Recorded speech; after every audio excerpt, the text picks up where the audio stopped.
இன்னைக்கு நம்ம அவெஞ்சர்ஸ் டூம்ஸ்டே படத்துல எக்ஸ்மென் டீம் வரப்போறது கன்ஃபார்ம் ஆகிடுச்சு. இப்படி இருக்கும்போது டாக்டர் டூமோட ஆரிஜினை சொல்ற விதமா ஒரு சில தியரிஸ் இருக்கு. அது என்ன ஏதுன்றத பத்தி தான் இன்னைக்கு நம்ம மொத்தமா டிஸ்கஸ் பண்ண போறோம். அப்படியே நம்ம சேனலுக்கு சப்ஸ்கிரைப் தட்டி விட்டுருங்க. வீடியோவை கிக் ஆஃப் பண்ணிடலாம். அவெஞ்சர்ஸ் டூம்ஸ்டேல ஆர்டிஜே வரப்போறத மார்வல் அபிஷியலாவே கன்ஃபார்ம் பண்ணிட்டாங்க. ஆனா எம்சியூல டாக்டர் டூமோட ஆரிஜினை சும்மா அவங்களால எடுத்தோம் கவுத்தோன்னு சொல்லிட முடியாது. ஒரு பர்ஃபெக்டான ஆரிஜினை டாக்டர் டூம்க்கு கொடுத்தாகணும். ஆனா இது எல்லாமே 20th செஞ்சுரி ஃபாக்ஸோட எக்ஸ்மென் பிரான்சிஸ்ல இருந்து ஆரம்பிக்குது. ஆனா ஆர்டிஜே மறுபடியும் எம்சியூல ரிட்டர்ன் ஆக போறாருன்னு 2024லயே கன்ஃபார்ம் பண்ணிட்டாங்க. அவெஞ்சர்ஸ் டூம்ஸ்டே அண்ட் சீக்ரெட் வார்ஸ்ல விக்டர் வான் டூமா வரப்போறாரு. இருந்தாலும் ஆர்டிஜே எம்சியூல டோனி ஸ்டார்க் அதாவது அயன்மேனா இருந்த மாதிரி அவரோட ஆல்டர்னேட்டிவ் ரியாலிட்டில இவரே டாக்டர் டூமா இருக்கிற மாதிரி டூமோட ஆரிஜின் சொல்லப்படலாம்னு எதிர்பார்க்கப்படுது. அவெஞ்சர்ஸ் டூம்ஸ்டேல வரப்போற 27 கேரக்டர்ஸை காஸ்டிங்ல அனௌன்ஸ்மெண்ட் பண்ணிருக்காங்க. இது எம்சியூவோட ஃபேஸ் 6க்கான ஒரு ஸ்ட்ராங்கான அடித்தளம்னு கூட சொல்லலாம். டூம்ஸ்டே படத்துக்கான காஸ்டிங் அனௌன்ஸ்மெண்ட்ல டாக்டர் டூம், அவெஞ்சர்ஸ், தண்டர்போல்ட்ஸ், ஃபேண்டாஸ்டிக் ஃபோர் அப்படின்னு நம்ம எதிர்பார்த்த ஒரு சில கேரக்டர்ஸை காஸ்டிங்ல அனௌன்ஸ் பண்ணிருந்தாங்க.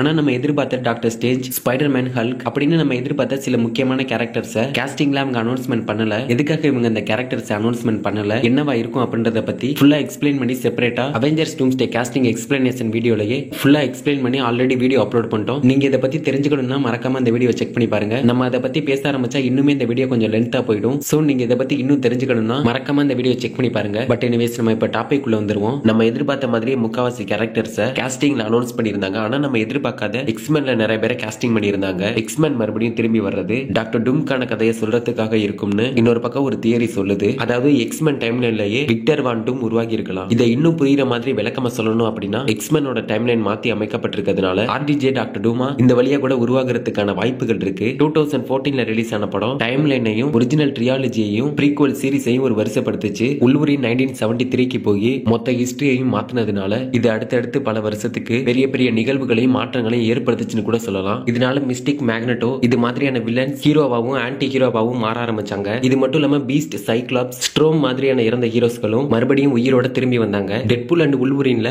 எர்த் 10005 அதோட அழிவு காரணமா அது மேல அக்கறை இல்லாத மாதிரி காட்டியிருப்பாங்க. ஆனா இப்போ அந்த எர்த் 10005 அழிவுல இருந்து சேவ் பண்ணிட்டாங்க. ஆனா இதுவும் மாறதுக்கான வாய்ப்புகள் இருக்கு. ஃபாக்ஸோட ஒரிஜினல் டைம்லைன்ல டாக்டர் டூம் தோண்டி இருக்க மாட்டாரு. ஆனா உல்வரின் டைம்லைனோட இதுக்கு சம்பந்தம் இருக்கிறதுனால ஆர்டிஜே அயன்மேன் மாதிரி ஒரு பிரபலமான சூப்பர் ஹீரோவா இல்லாம சக்தி வாய்ந்த வலிமையான ஒரு வில்லனா இருக்கிறதுக்கான வாய்ப்புகள் இருக்குன்னு எம்சியோட ஒரு தியரி படி டாக்டர் டூம் இப்படி கூட வரலான்னு எதிர்பார்க்கப்படுது. டாக்டர் டூம் பொதுவா மார்வல் காமிக்ஸோட ஃபேண்டாஸ்டிக் ஃபோர் படத்துல ஃபேண்டாஸ்டிக் ஃபோர் டீமோட பரம எதிரியா தோன்றி இருப்பாரு. 1962ல ஃபேண்டாஸ்டிக் ஃபோர் காமிக் புக்ல இஷ்யூ 5ல அறிமுகமான 6 டிகேட்ஸ் மார்வல் யூனிவர்ஸ்ல உள்ள எல்லா சூப்பர் ஹீரோஸையும் எதிர்த்து டாக்டர் டூம் சண்டை போட்டிருப்பாரு. அதுல எக்ஸ்மென் கூடவும் சண்டை போட்டிருப்பாரு. சோ அவெஞ்சர்ஸ் டூம்ஸ்டேல எக்ஸ்மென் வர்றது டாக்டர் டூமோட கதைக்கு ஒரு அர்த்தம் உள்ளதா இருக்கும். எர்த் 10005ல டூமுக்கான ஆரிஜின் ஸ்டோரியை சொல்றது டூம்ஸ்டே சீக்ரெட் வார்ஸ்க்கு அப்புறம் ஒரு புது விக்டர் வான் டூமுக்கு பதிலா இவரையே அழிக்கிறது கரெக்டா இருக்கும். ஏன்னா என்ன இருந்தாலும் டாக்டர் டூமும் ஒரு வில்லன் தானே. அவெஞ்சர்ஸ் டூம்ஸ்டேல மறுபடியும் கிளாசிக் எக்ஸ்மென் டீமை பாக்குறதுக்கு சூப்பரா தான் இருக்கும். ஆர்டிஜே டாக்டர் டூமா இவங்க கூட இணைகிறது இன்னுமே ஸ்டோரியை ஸ்ட்ராங்கா அடுத்த கட்டத்துக்கு எடுத்துட்டு போலாம். எம்சியூல டாக்டர் டூம் அவசரமா கொண்டு வரதுனால